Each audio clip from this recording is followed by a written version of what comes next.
تهزمنا لن تهزمنا.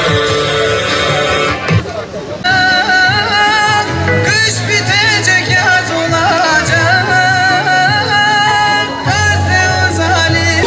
لنا والقدس لنا والله بقوته معنا. وجموع الكفر قد اجتمعت كي تهزمنا لن تهزمنا. صلاحا الله الله أشاء وسلام والأرض لنا والقدس لنا والله بقوته معنا. Gazze soykırımının başlamasından bu yana 8 ay geçti.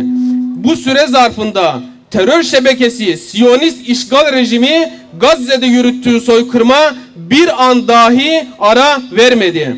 Her gün Filistin'de benzeri görülmemiş şekilde katliama tanık oluyoruz. Son 7 ayda büyük çoğunluğu kadın ve çocukların oluşturduğu en az 40.000 mazlum Filistinli kardeşimiz Siyonist Nazi işgalcileri tarafından katletildi.